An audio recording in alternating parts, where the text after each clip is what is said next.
Olá, sejam bem-vindos à edição número 219 do Posto Emissor.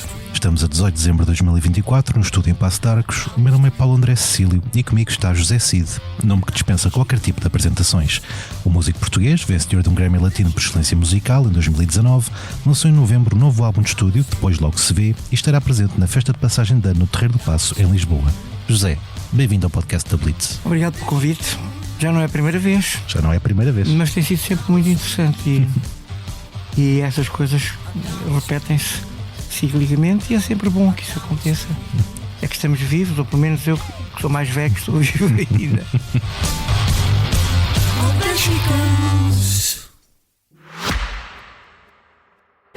Subscrever o Expresso é ter acesso à melhor informação, a uma vasta oferta de conteúdos exclusivos e à opinião de referência. Subscrever o Expresso é tornar-se membro do nosso clube, poder ser voz ativa de uma comunidade informada e beneficiar de vantagens exclusivas. Subscreva o Expresso em expresso.pt/digital. Expresso. Liberdade para pensar. A criança que há em mim adormeceu no jardim e sonhou que ainda é possível amar. Estamos aqui para falar também deste novo disco, tem como título Depois Logo Se Vê, que é uma expressão tipicamente portuguesa. É, mas também é uma expressão minha de Deus queira que aconteça alguma coisa, percebes? Porque é um título que é provocador e a própria capa é provocadora, com uma telefonia dos anos 50 e assim. Eu fiz isso porque eu sinto que nós, os mais crescidos, estamos quase proibidos de ser talentosos e ter o espírito jovem. Porque isto é ditado já pelas multinacionais, e não é as nossas, é as americanas e as inglesas e essas coisas assim. Houve, quando apareceu o Whitney Houston, eu sei que esta história porque eu tive um produtor, Robert Nagasson, nos Estados Unidos, que me contou esta história, e ele era produtor da Whitney Houston. Quando apareceu o Whitney Houston, ela foi apresentada na Sony. Encontramos uma mulatinha gira, e até canta umas coisas. Portanto, a ideia de que a música ali acabou. A imagem é fundamental e a imagem tem a ver com juventude, obviamente. Isso está fora de questão, eu também estou de acordo. Agora, a verdade é que este título é provocador na medida em que é muito difícil para nós termos acesso a rádios que os mais jovens têm, e alguns jovens cheios de talento, minados de talento, e há outros que nem tanto, não é? E há alguns velhotes que têm muito talento, e há outros que morrem frustrados por não serem compreendidos na sua época, como foi o caso que eu sei pessoal do Fausto. Eu tive uma entrevista para uma rádio, que me ligaram logo para saber o que é que eu achava da morte do Fausto, e eu disse: mas vocês estão a falar do Fausto porquê? Quantas vezes é que vocês meteram o Fausto na vossa playlist nos últimos 2 anos? Eu sabia que 0 vezes. Portanto, qual é o vosso interesse? Vocês não respeitaram o Fausto. Respeitar o Fausto era ter passado a obra dele. Sim. E os outros Faustos que faltam cumprir a sua missão. Esta é uma frustração que está presente no tema que abre o disco, que é o Anu, inspirado por aquela famosa fotografia que tirou para a Nova Gente nos anos 90. Num comunicado à imprensa lê-se que o uso do disco de ouro como cobertura nessa fotografia é uma metáfora poderosa, representando tanto o seu sucesso quanto a frustração com a falta de espaço para a boa música nacional em algumas rádios. Portanto, dado que este título do disco é provocador, permita-me ser também um pouco provocador. Numa era em que a música é consumida sobretudo através do streaming, é assim tão importante figurar na rádio? Para nós é fundamental, porque depois as rádios têm circuitos elas próprias que organizam grandes concertos, grandes festivais, uma divulgação da nossa obra, e a divulgação da nossa obra poética e musical é sempre compensadora para quem trabalha meses e meses a fio, fechado num estúdio, a dialogar com músicos, a dialogar com produtores, e isso é uma compensação moral que nós precisamos de ter, porque não é só, no meu caso, a parte musical ou a produção, mas é também a parte poética, porque eu também tenho o meu lado poético, e é frustrante não ver a nossa obra divulgada paralelamente. Eu não quero que os outros não passem 5 vezes por dia na mesma rádio. O que eu queria era só passar uma vez. Haver um pouco mais de equilíbrio entre. Não, porque isto é perverso. É perverso silenciar pessoas, seja elas como forem, particularmente em Portugal, onde há 10 ou 15 nomes com mais de 60 ou 70 anos que são talentosíssimos. Mas isso é perverso, é muito perverso e é nocivo para a própria cultura portuguesa e para a própria rádio em geral. Uma rádio que insiste em passar 4 ou 5 vezes a mesma música durante um dia e durante semanas está a queimar essa música e está... olha, por exemplo, eu posso dar exemplos de músicas que foram um bocado destruídas pela rádio. O Anel de Rubi, do Carlos T, do Rui Veloso, A Feiticeira, do Livro de Presas, era demasiado. E muitos outros temas que são passados exaustivamente. E as pessoas querem ouvir outra coisa, percebes? Querem ser provocadas de outra forma. E outra forma de ser provocadas é ouvir outras coisas. Em uma entrevista recente, o José Cid disse que este álbum lhe deu uma trabalheira. Quanto tempo é que demorou a gravá-lo? Repara, eu acabei de gravar aquilo que eu considerei o meu último álbum de rock sinfónico, Vozes do Além. Era um triplo álbum. Foi uma edição muito curta e esse álbum vai se tornar importante, como foi 10.000 anos depois de Intervenos em Marte, 20 anos depois. Mas já se começa a falar de Vozes do Além como um álbum que revela alguns mistérios que todos nós queremos conhecer. Não vocês que são mais jovens, mas as pessoas a partir de uma certa idade querem começar a pensar como é que vai ser a vida depois da morte e o regresso à vida depois da morte. É alguém que o José pensa muitas vezes? Claro que sim. E aí encontrei na Sofia Melbrenner um poema absolutamente genial da Sofia Melbrenner em que ela explica tudo. Que é, eu posso dizer? Sim, força. Isto também é uma homenagem à Sofia Melbrenner, obviamente. Um dia, mortos, gastos, voltaremos a viver livres como os animais. E mesmo tão cansados, floriremos, irmãos vivos do mar e dos pinhais. O vento levará os 1000 cansaços dos gestos agitados e reais e há de voltar aos nossos membros laços a leve rapidez dos animais. Só então poderemos caminhar através do mistério que se embala. No verde dos pinhais, na voz do mar, e em nós germinará a sua fala. Isto é absolutamente brutal. É uma premeditação, uma profecia sobre a vida da Sofia Melbrenner. É mais um dos momentos geniais. E esse tema é a origem de Vozes do Além. E depois também um tema que era um original que eu tinha da Natália Correia, porque eu sou o cantor que mais produziu poesia da Natália Correia, que mais gravou Natália Correia. Ela vinha à minha casa com muita frequência. Era uma mulher interessantíssima e, aliás, às vezes de uma maneira interessante que nem nós percebíamos o que é que ela queria dizer. Eu fartei-me dizer: Natália, explica-me lá o que é que tu queres dizer isso. Meu amigo, mas tu não vês, não sei o que. Ela tinha uma forma de expressão única e era uma mulher, era a nossa Simone de Beauvoir, era a nossa Rive Gauche, mas sem querer copiar, ela era muito original. Mas voltando ao Depois Logo Se Vê, quanto tempo é que demorou? Quando eu acabei de Vozes do Além, que me deu muito trabalho, porque eu já não gravava um álbum de rock sinfónico há 30 anos. O meu anterior tinha sido 10.000 anos depois de Intervenos em Marte. Eu acabei por dizer tipo, pronto, agora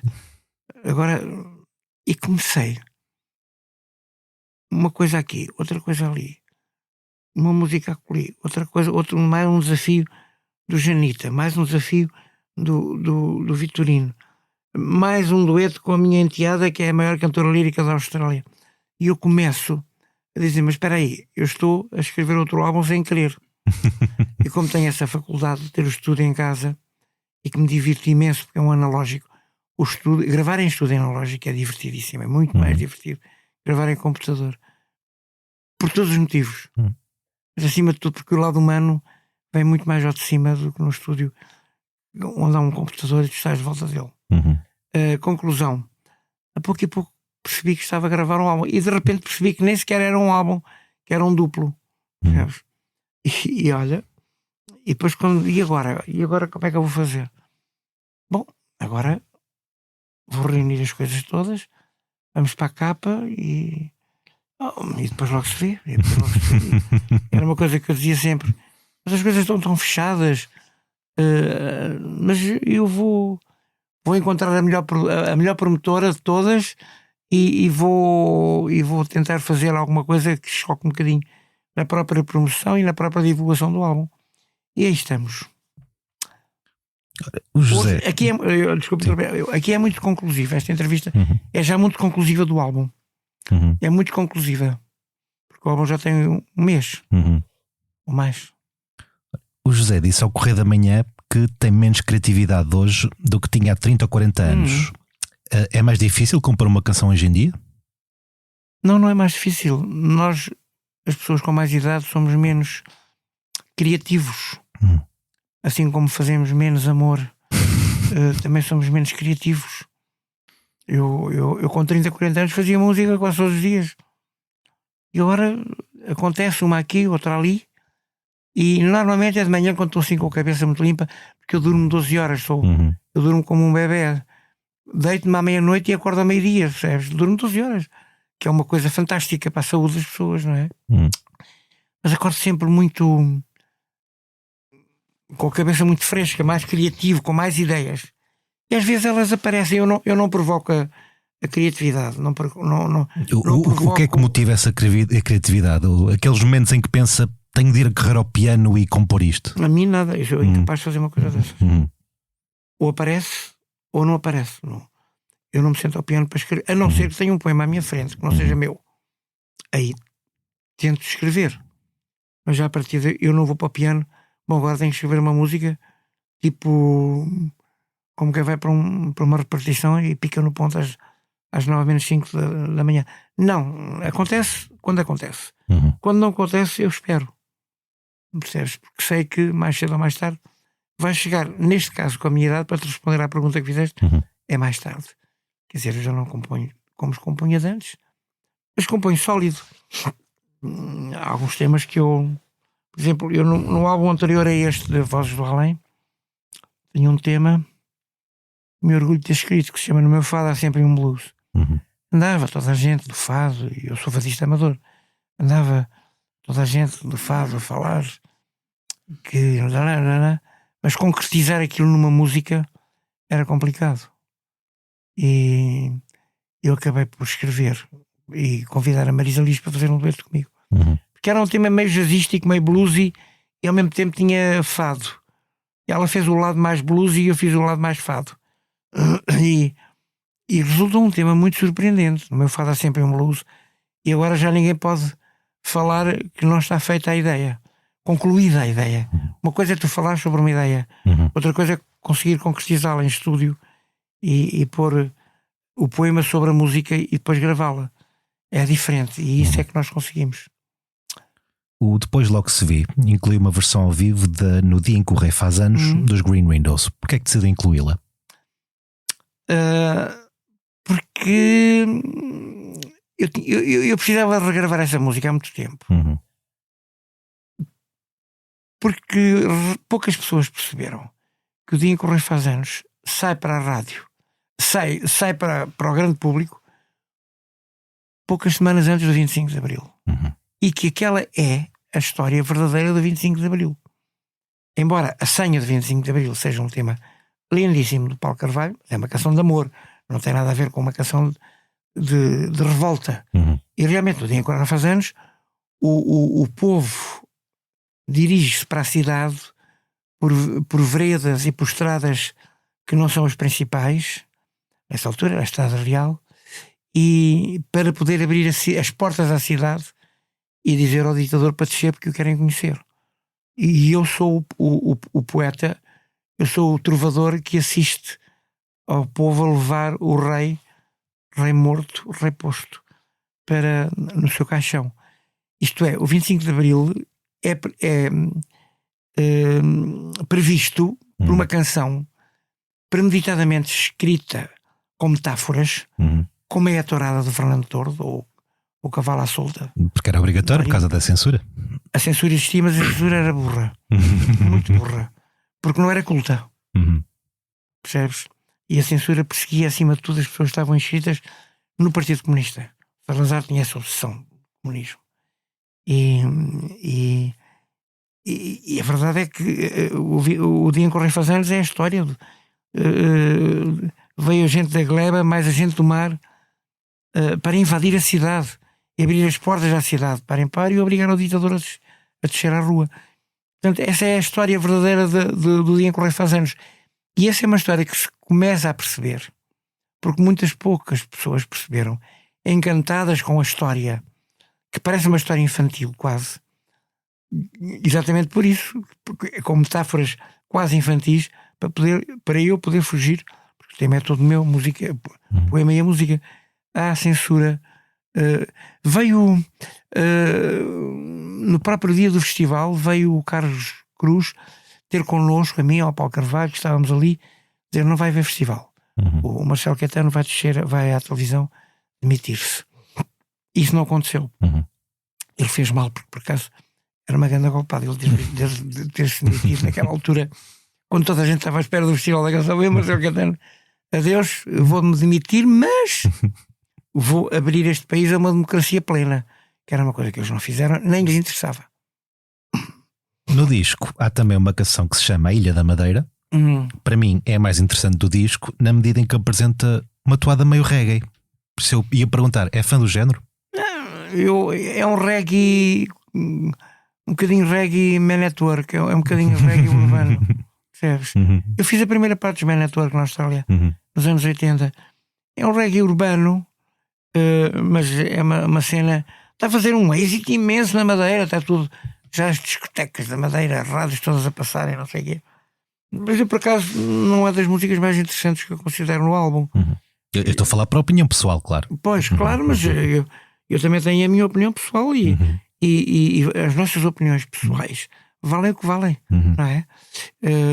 Mas se eu não gostasse do tema, não poderia pôr. Para além disso, é um tema que eu gosto particularmente da Madeira. É realmente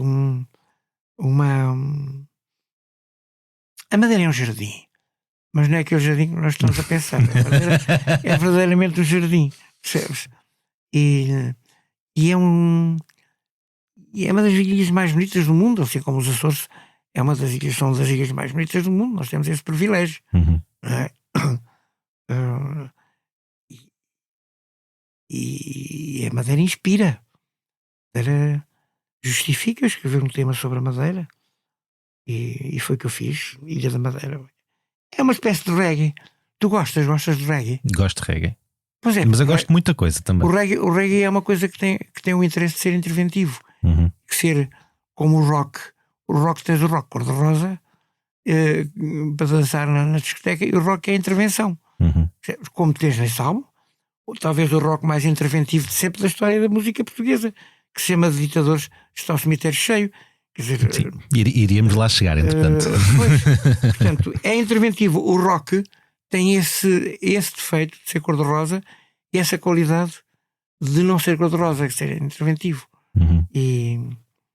E eu fiz muito de rock interventivo. Por exemplo, Doce e Fácil Rando, blá blá blá, nos anos 70. Um tema que eu escrevi em 1111, que é talvez o título mais comprido da música portuguesa, que se chama No Tempo em que o Toninho lanchava com os amigos na pastelaria de São Bento, que é um discurso do Salazar na Assembleia Nacional em rock and roll.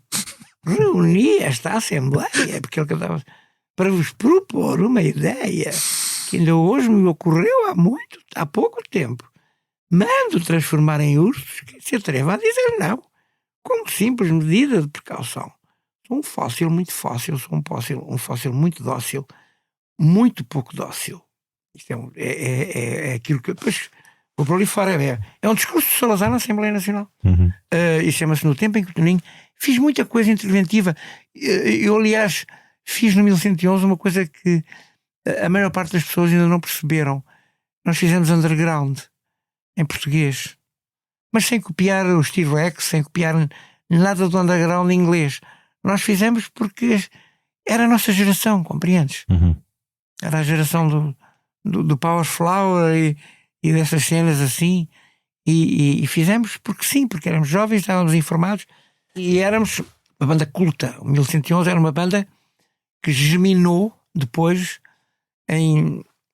nos Madre Deus e nos Trovante, por exemplo. E é uma banda culta. O 1111 era uma banda culta e uma banda agressiva em relação ao sistema e ao regime, não é? Repara, o nosso primeiro álbum durou 7 dias nas bancas. O nosso primeiro álbum, em janeiro de 70, esteve 7 dias nas bancas e foi retirado pela censura das bancas. O primeiro álbum de 1111 era um álbum completamente tinha 2 vertentes, uma sobre a imigração e outra sobre o colonialismo. Ora, abordar em janeiro de 1970 uns putos.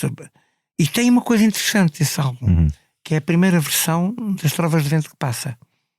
Eu tinha feito a tropa com o Adriano Correia de Oliveira, que era muito amigo, tínhamos um relacionamento muito próximo. E o Adriano era muito divertido, era um tipo muito engraçado e com uma voz absolutamente esplendorosa.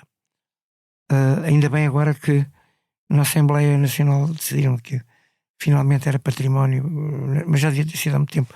O Zeca dizia sempre que o Adriano era o melhor de todos nós. Atenção. E a verdade é que o Adriano foi a primeira pessoa que mostrou as Trovas de Vento que Passa. Eu fiquei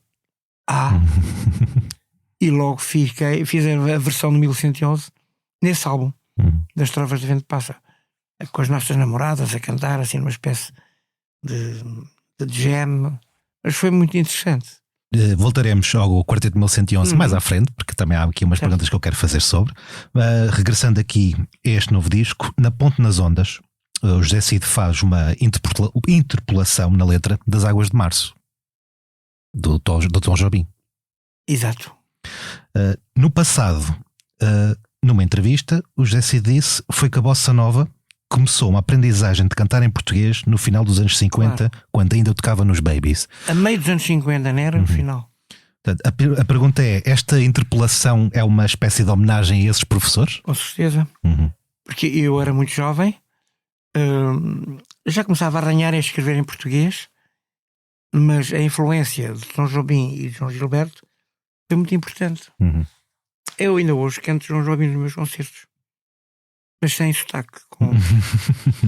Em abril, por ocasião do espetáculo Deus Inventou o Rock, o José Cid disse em entrevista que se sentia mais roqueiro. Ao contrário do que se diz, o rock está vivo? O rock estará sempre vivo. E se for interventivo, ainda cada vez mais.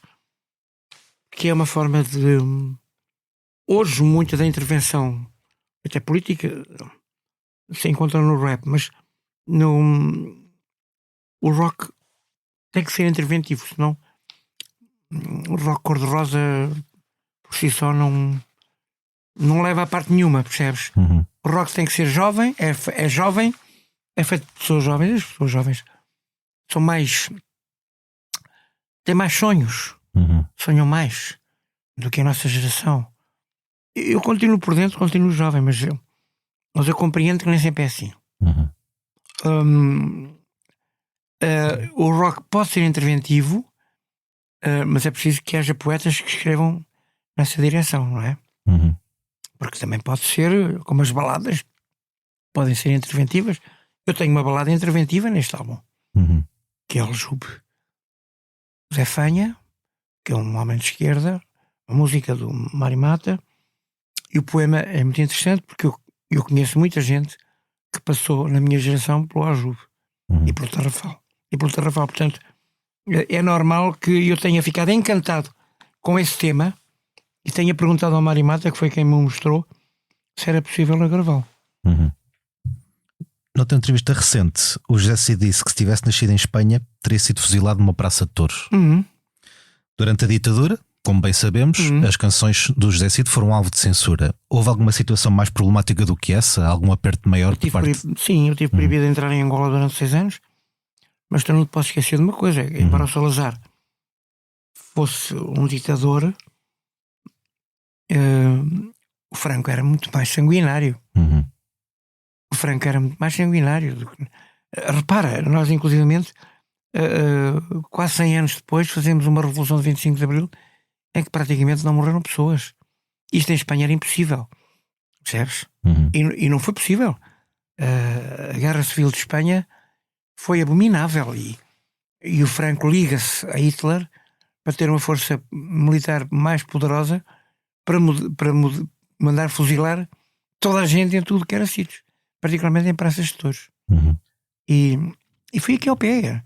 Badajoz, Sevilha, Salamanca, foram fuziladas centenas de milhares de pessoas pelo Franco.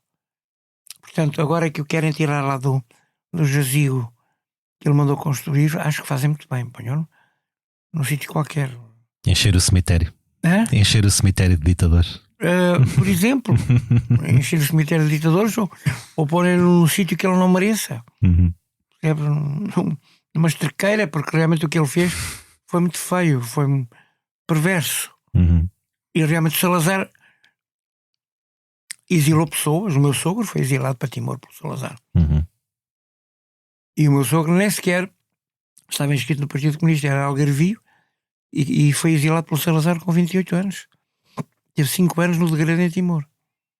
Daí, depois, casou com uma senhora timorense, mãe da minha mulher atual.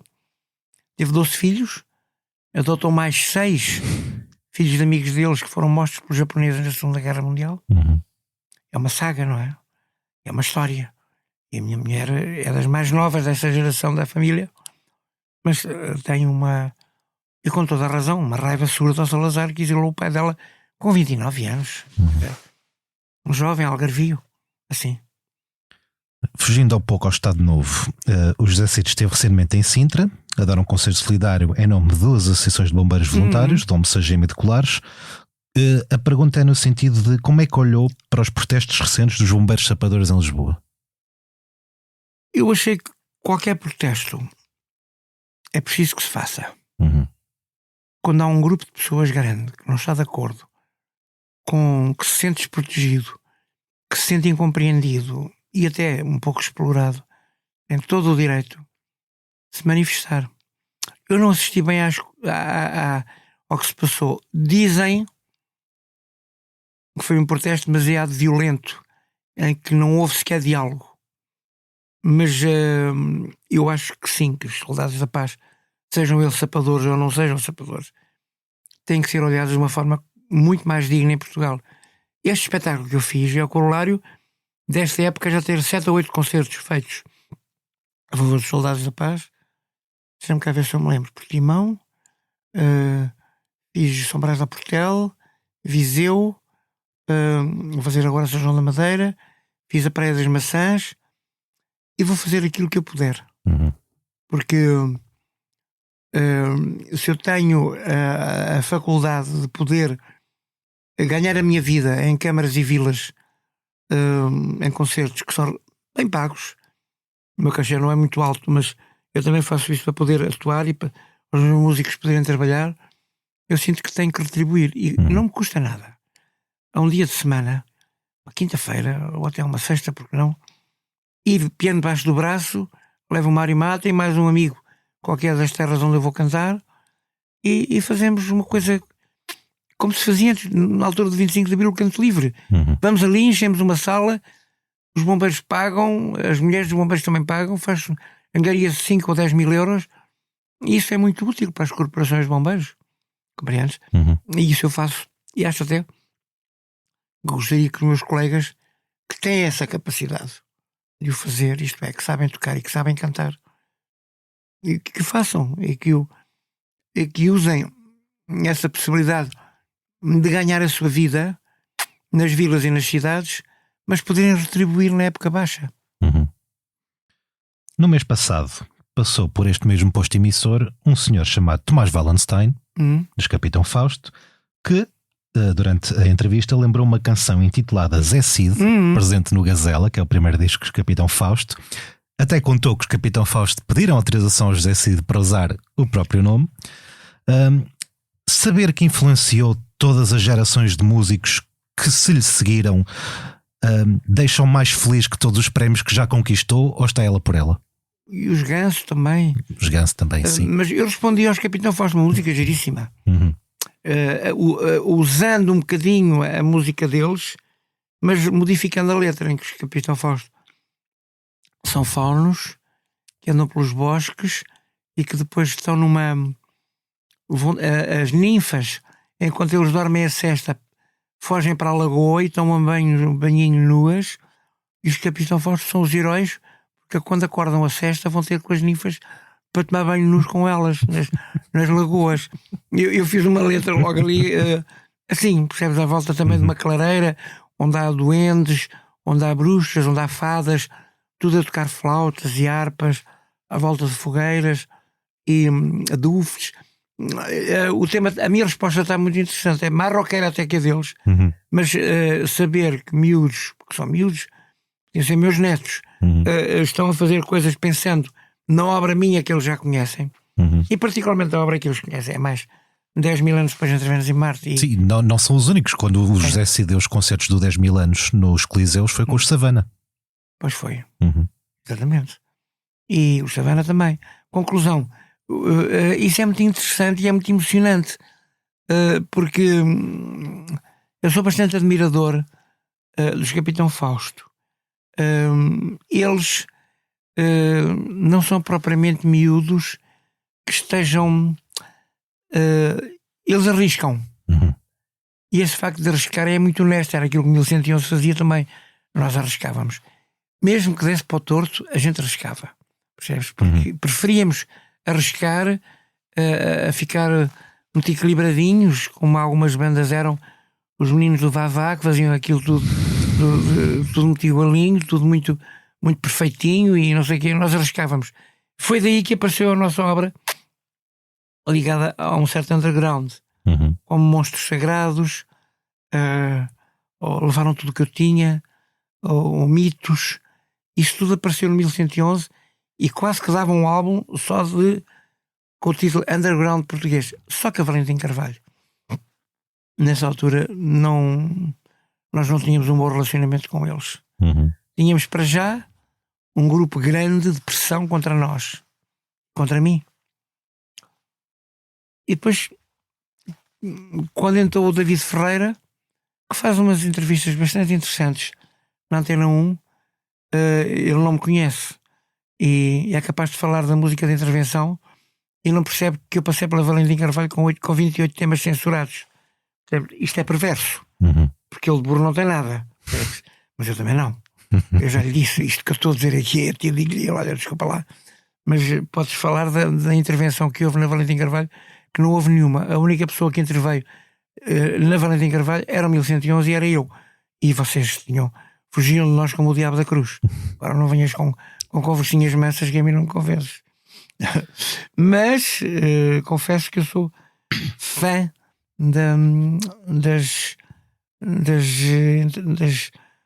dos programas que ele faz na Antena 1, acho muito interessantes. Fiquemos então com o Quarteto 1111, porque o Onde, Quando, Como, Porquê Cantamos Pessoas Vivas celebrou este ano 50 anos. Exato, é o primeiro álbum de rock sinfónico de 1111 e é já o fim de 1111.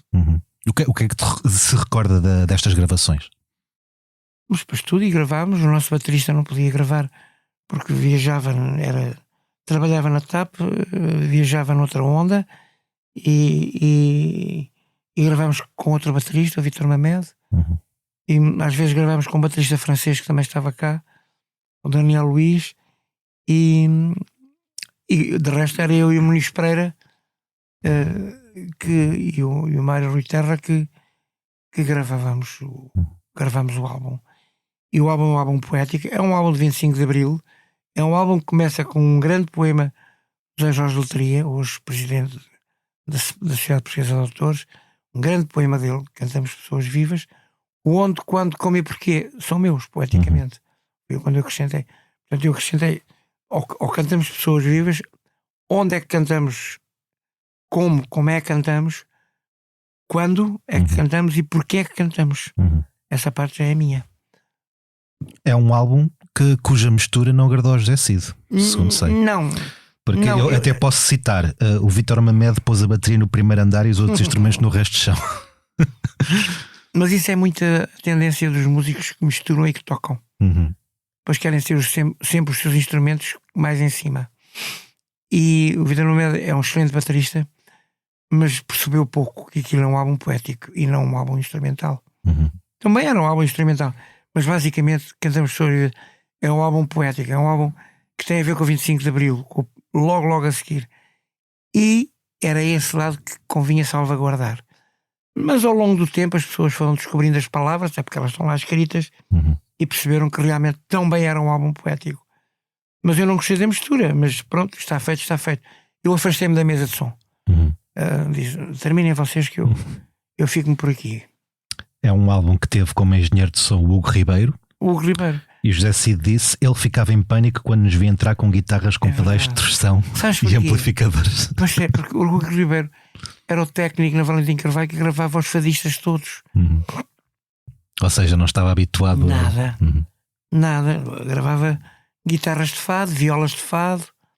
Nessa altura nem sequer usava-se ainda o contrabaixo e muito menos a bateria no fado.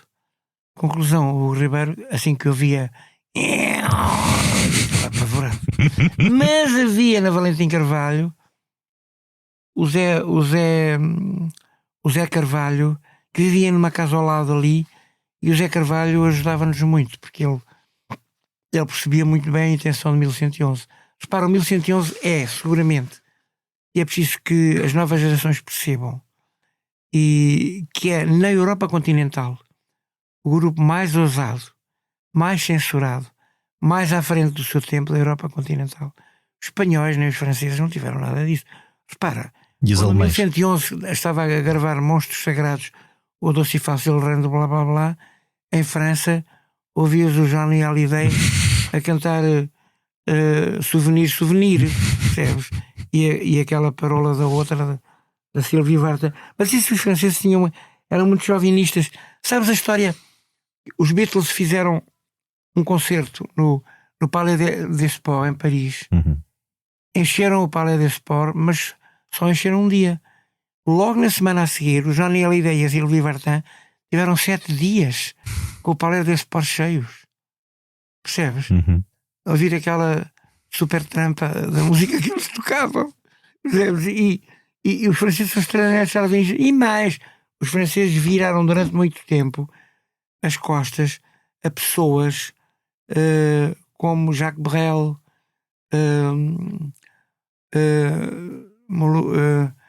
e eu agora de repente esqueço-me os nomes, mas muitos cantores da escola de Jacques Brel que eram absolutamente sensacionais e geniais mesmo, poeticamente, muito à frente.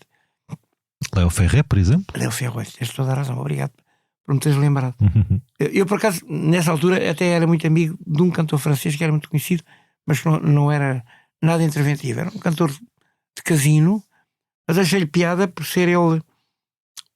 Teve o privilégio de viver durante 15 anos e acordar ao lado da Brigitte Bardot. Esse meu grande amigo chamava-se Sacha Distel e era muito conhecido em França e também em Inglaterra. Era o cantor preferido da Pirosa da Rainha de Inglaterra e era o cantor que a Rainha Isabel mais gostava, vê tu bem. Mas era um tipo muito engraçado, muito simpático, um senhor educadíssimo, cantava bem, tinha alguma influência jazzística, mas eu de resto não conheci mais ninguém em França, mas tinha a maior admiração por Léo Ferré, Jacques Brel, Brassens e muita gente assim. Pelo Gainsbourg, não? Também. Muita gente muito interessante que tem uma obra, enquanto que os franceses, pelo outro lado, só ligavam ao Johnny Hallyday e à Sylvie Vartan. Que se tivessem nascido na Trafaria ou em Alpiarça, não existiam em Portugal, ninguém os queria nem dados. Voltando ao Cantamos Pessoas Vivas, este é um álbum que o João Carlos Calisto diz ser o primeiro álbum de rock progressivo português, sobrepondo-se ao mestre dos Petros Castros, que ele considera mais próximo do psicadélico. José Cid concorda? Eu produzi os Petros Castros ainda na Valentim Carvalho, mas tive muita dificuldade em promovê-los, em produzi-los, porque o Pedro Castro era um ditadorzinho no meio daquilo tudo. E era o pior dos músicos todos da banda. E como tal, era o que cantava menos, era o que tocava menos, e era o que queria estar à frente da banda, percebes? Eu tive muitos problemas na produção, porque o baterista cantava mais que ele, o guitarrista tocava muitíssimo, era aquele do cavaquinho, como é que ele se chama? Falta-me o nome também. Pronto, mas estás a ver, sim, nós sim. sabemos, o grande mestre do cavaquinho, há dois grandes mestres. Júlio Pereira? Júlio Pereira. Era um super guitarrista de rock, tocava nas horas. E ele estava na banda do Pedro Castro.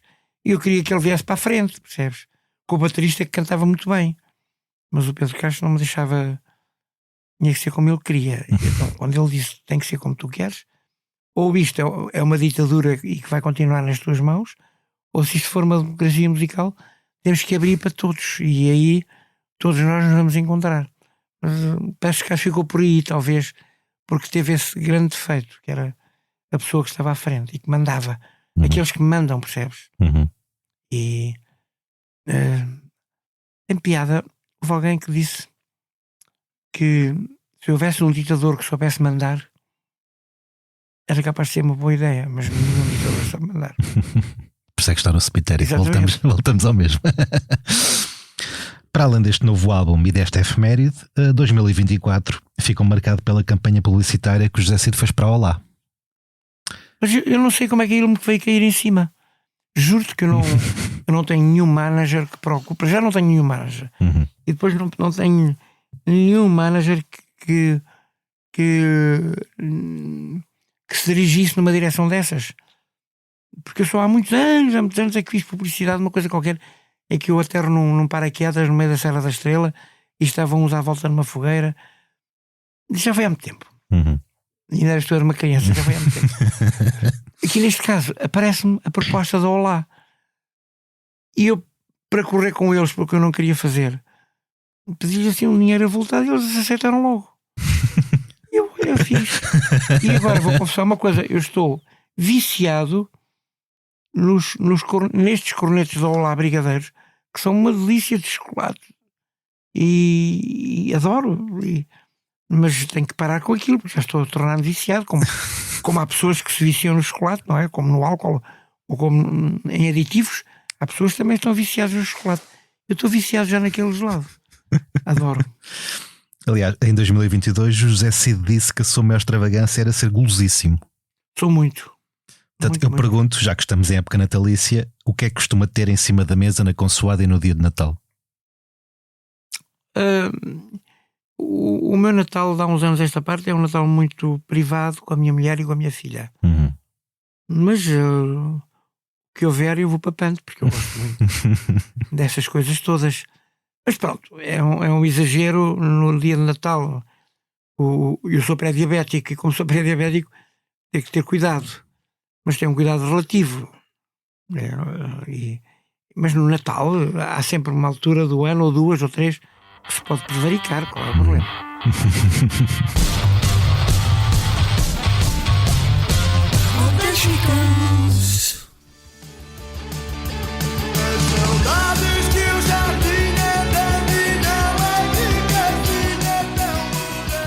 Passamos agora para os temas da semana. Na quinta-feira, 12 de dezembro, teve lugar na Mel Arena a grande festa Blitz 40 anos, que contou com espetáculos de Maro, Gisela João, Chutes e Pontapés e Capitão Fausto e DJ set Rui Pregal da Cunha dos Heróis do Mar.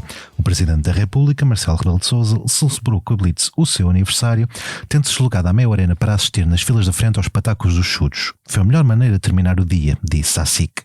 No fim de semana, a Blitz divulgou as suas listas dos melhores do ano 2024, elegendo Hit Me Hard and Soft de Billie Eilish como o melhor disco internacional e Vou Ficar Neste Quadrado de Ana Lua Caiano como o melhor disco nacional. Em ambas encontramos ainda nomes como Nick Cave, Beyoncé, The Cure, Cara de Espelho ou Lena d'Água. A revista especial Blitz, que se encontra à venda nas bancas e através da encomenda postal, tem como grande destaque a eleição dos 40 melhores discos da música portuguesa dos últimos 40 anos, que foi ganha por Viagens, de Pedro Brunhosa. José, no passado, usou a expressão talentosíssimo para se referir ao Pedro Brunhosa.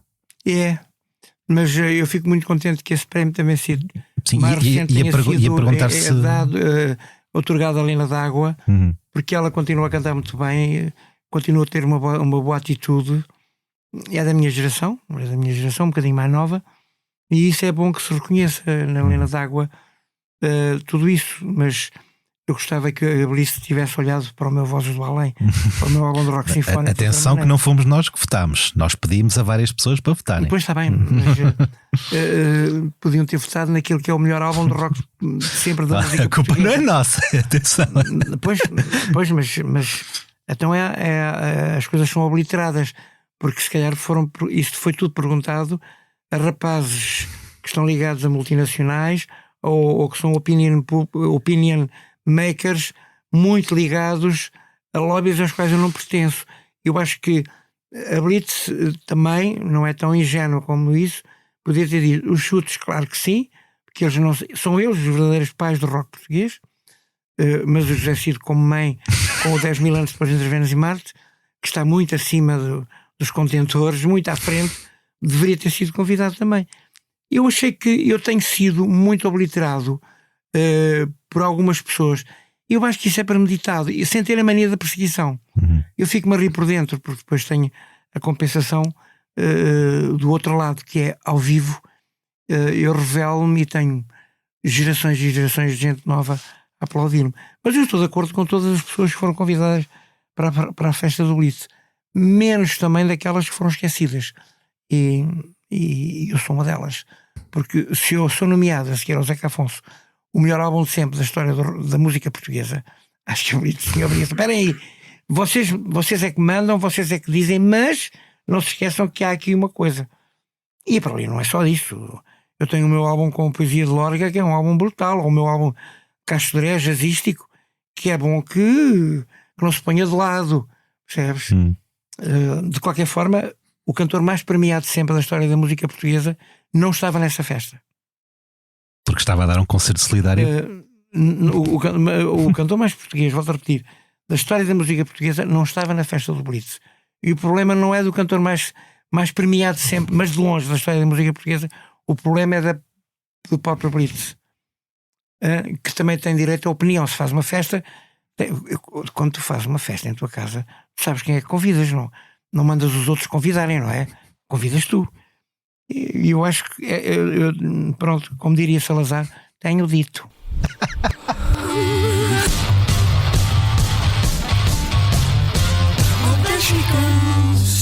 Passamos agora para os concertos da semana. Até final do ano, há ainda muita música para ouvir ao vivo, com destaque para os Delfins, que se apresentam no Pavilhão Multiusos de Guimarães no próximo sábado, 21 de dezembro.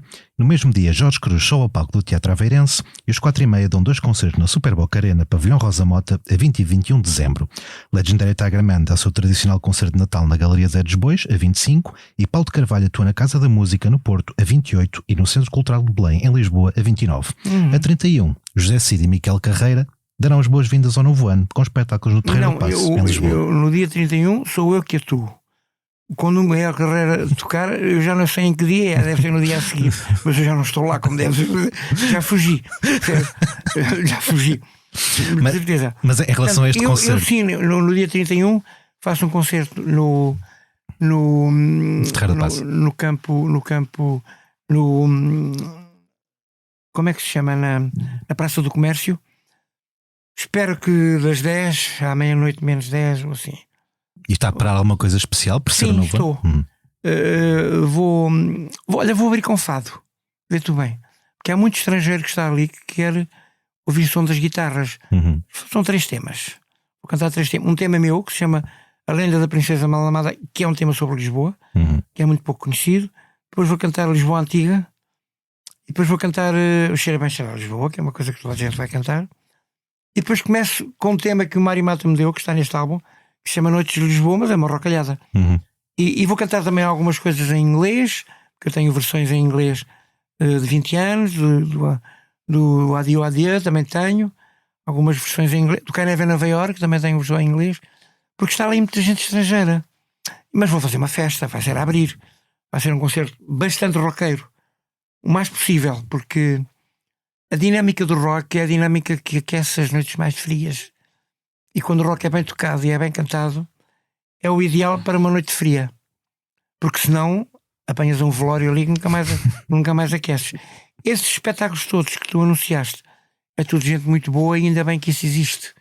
Eu cantei no Campo Pequeno há 3 semanas, mas era uma festa privada, Campo Pequeno cheio.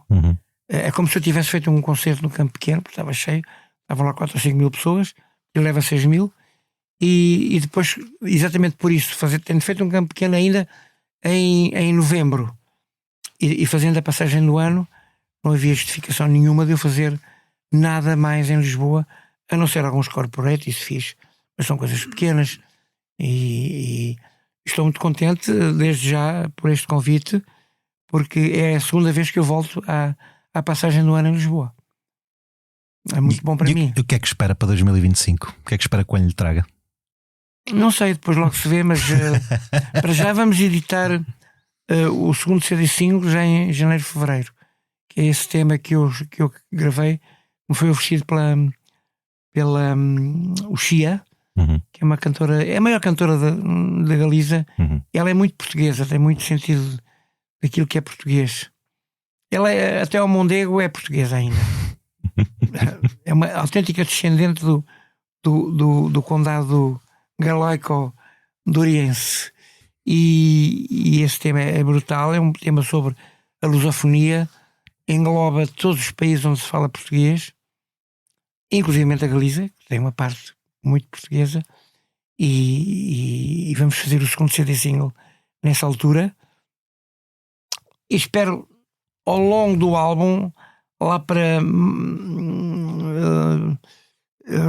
junho talvez, editar o terceiro single do álbum. E eu tenho muita coisa para fazer, muitos concertos ao vivo, já tenho uma agenda muito preenchida, as câmaras querem muito ouvir-me, sabem que é uma festa, percebes? Sabem que eu não vou para lá falar, sabem que eu não vou para lá usar loops, samples, midi-files, playbacks, voice tuners, essas coisas todas, que há muita gente que faz, eu admito, mas que eu me recuso a fazer porque não preciso. Percebes? Se eu posso tocar, para que é que eu hei de cantar por cima de uma voz já gravada? Se eu posso cantar, para que é que vou dobrar a minha voz? Não preciso para nada. Ou se um músico meu pode tocar, para que é que vai ter, em vez de ser um guitarrista, ter logo 3 a fazerem vozes nas guitarras quando um guitarrista chega? Então, há muita gente que já percebeu isso e que está cada vez mais a acreditar nas bandas que são verdadeiras. Os Chutes são uma banda verdadeira. O Paulo Carvalho também é assim. Os Palma também. Mas há muitas novas gerações que já não passam sem loops, sem samplers, sem midi-files, sem tudo um bocadinho fake. Percebes? E há também uma nova geração que já procura a originalidade e verdadeiramente aquilo que não é fake, que é verdade. Gostam de ouvir os músicos tocar. É uma alternativa, mas eu espero que seja uma alternativa que perdure, porque senão qualquer dia mas vale ir para palco fazer playback total, não é? Já chega a Madonna e as Madonas do por acaso foi uma entrevista gira, que a primeira entrevista que eu fiz para vocês, perguntaram-me se eu gostaria de fazer um dueto com a Madonna, lembras-te? Sim, não fui eu, mas eu sei qual é a entrevista. E eu disse que sim, que faria, mas no Palheiro, na altura em que ela não tinha botox e que ela estava giraça ainda. Mas ela veio trazer aquilo que é o fake da música. É que se ainda fosse funky era boa ideia, mas não é funky, é fake. Aquele artificial do que é. Eu fui ver lá Coimbra, quando ela veio ao estado de Coimbra, e metade das pessoas saíram, porque percebes que ela estava a fazer playback, percebes?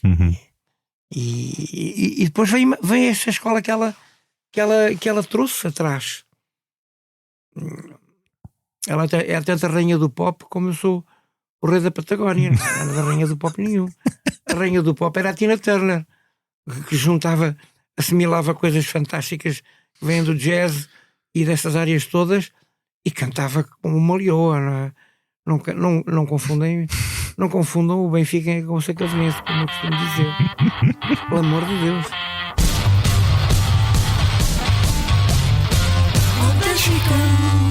Debaixo da oliveira não se pode namorar. Tem a folha miudinha, não entra lá o luar. A água da fonte corre. Chegamos assim ao final de mais um Posto Emissor. Muito obrigado ao José Cid por se ter juntado a nós. Informamos também que o Posto Emissor fará uma pausa para as festas, regressando em janeiro. O meu nome é Paulo André Cecílio. Os temas de abertura e conclusão são da autoria de Legendary Tiger Man e a sonoplastia e edição multimédia esteve a cargo de Tomás Delfim. Como de costume, terminamos com uma breve leitura à escolha do convidado, José. Eu adoro o Legendary Tiger Man, porque ele é de Coimbra. É verdade. Ele é de Coimbra e ele tinha um póster meu no estúdio, na garagem dele. Nós nunca nos encontramos, mas eu adoro, acho um português que canta bem inglês, percebes? Que tem um bom meaning, porque uma coisa é tu pensares em português, outra coisa é pensares em inglês. Ele tem um bom meaning. Faria um dueto com o Legendary Tiger Man? Claro, como os Blasted Mechanism, tem um bom meaning, porque não procuram, tem um accent de banda das ilhas, não é? Mas tem um accent premeditado e de propósito. E isso é muito interessante. O Legendary Tiger Man canta muito bem, tem uma boa estética. Eu desejo as maiores felicidades, porque ele está no início de uma carreira a nível mundial e haja alguém que marca a diferença. Há muita gente que podia marcar a diferença. Eu tive essa hipótese também nos anos 90, mas preferi. Eu gosto muito de cá, percebes? E continuo a gostar da forma como sou tratado em Portugal. Isso. Muito. Vamos à leitura então? A leitura do tal poema. O poema que eu vou dizer é um poema que se chama História Verdadeira de Natal, porque há várias formas de interpretar o Natal e infelizmente há o Natal dos ricos e o Natal dos pobres. E Natália diz, na sua genialidade poética, assim: História de anjos, o Natal tem o som de cristal e prata, mas é uma orquestra de cacos que toca nos bidões do bairro da Lata. Notáveis músicos os anjos com caracóis de fios de ovos, também o rock de metralha tocam. É a música dos novos. Magos que esmagam cidades em cinzeiros de bombardeamentos, mas é Natal porque na terra está presente, é dar presentes. Que dar ao filho a mãe que a vida remenda com pública sucata. Daria à lua, se ela não for a espacial dólar de prata. Who had a boy that thought he was her private toy. She had a way to get things done. Oh, there she goes. Subscrever o Expresso é ter acesso à melhor informação, a uma vasta oferta de conteúdos exclusivos e à opinião de referência. Subscrever o Expresso é tornar-se membro do nosso clube, poder ser voz ativa de uma comunidade informada e beneficiar de vantagens exclusivas. Subscreva o Expresso em expresso.pt/digital. Expresso. Liberdade para pensar.